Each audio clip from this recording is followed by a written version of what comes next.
जोरदार से जयकारा लगा दो। बोलो वृंदावन बिहारी लाल की। ज्यादा तेज हो रहा है, थोड़ा और धीरे। बोलो वृंदावन बिहारी लाल की। बहुत तेज हो गया हमारा, और थोड़ा धीरे। बोलो वृंदावन बिहारी लाल।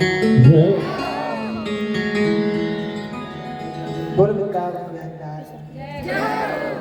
सही में भाई, बिना भोजन किए आए कोई तो ऐसे लगे कि महीना भरते कोई ने कुछ खाई हुई पियो ना है।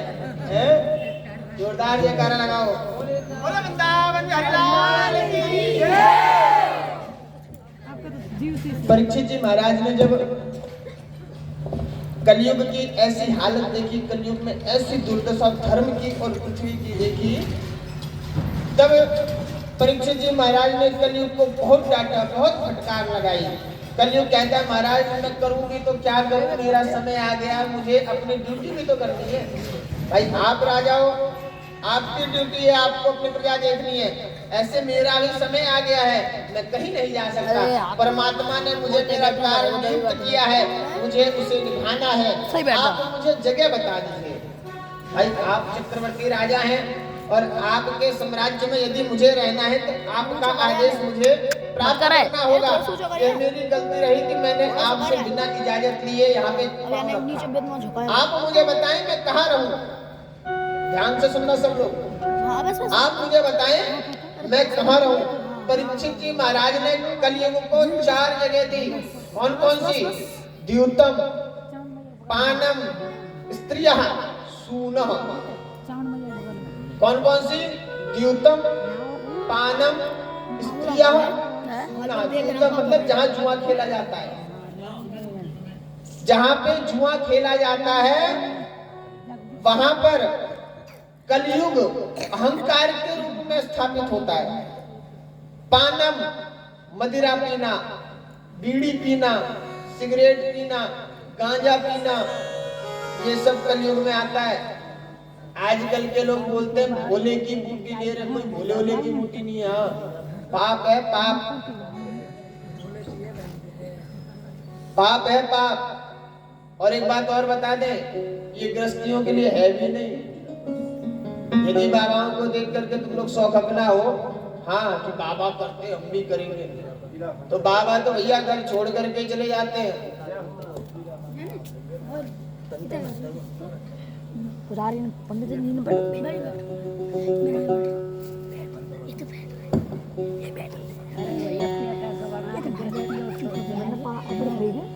बोलो वृंदावन बिहारी लाल की।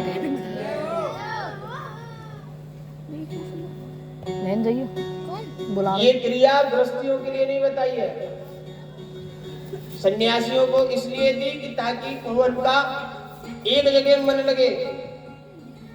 और यदि गृहस्थी इस कर्म को करेगा तो महाराज हो जाएगा, गृहस्थ के लायक नहीं बचेगा।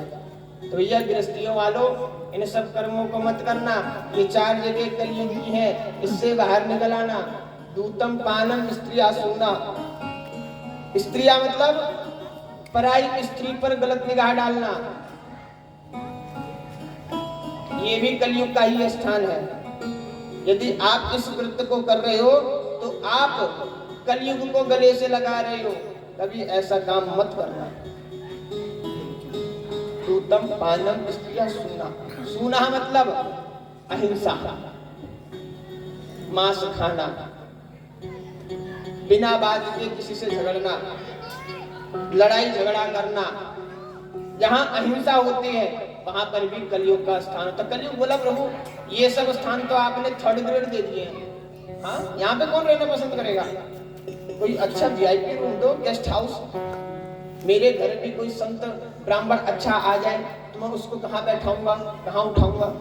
कोई अच्छा VIP गेस्ट हाउस दो जिसमें मैं उनको रख सकूं, बैठा सकूं, हैं? उनका अर्चन वंदन कर सकूं। तब राजा परीक्षित बोलते हैं कलयुग पाप से कमाए हुए धन में तुम्हारा स्थान होगा।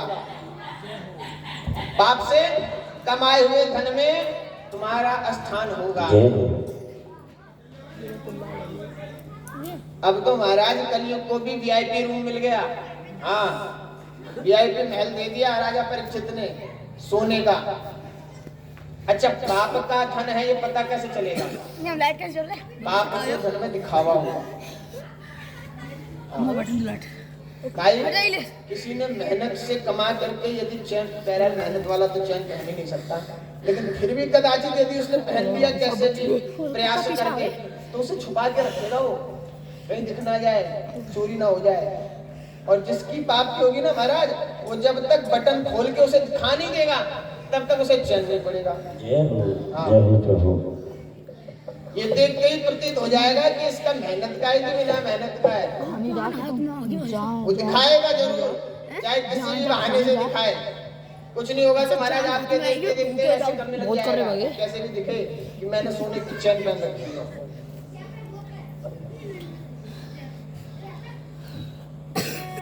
ठाकुर जी ने, राजा परीक्षित ने कलयुग को स्थान दिया। स्थान देकर के परीक्षित जी अपने महल में चले आए। समय बीता, एक दिन की बात, राजा परीक्षित वन में भ्रमण के लिए निकले। उन्होंने राजकोष में रखा हुआ एक मुकुट निकाला, जिसको अपने सर पे धारण कर लिया। वह मुकुट पांचों पांडव किसी साम्राज्य को जीत करके लाए थे। उस मुकुट को जैसे ही अपने सर में रखा, कलयुग को स्थान मिल गया। कलयुग ने मुकुट में अपना स्थान पाया और राजा परीक्षित के सर पे सवार हो गया।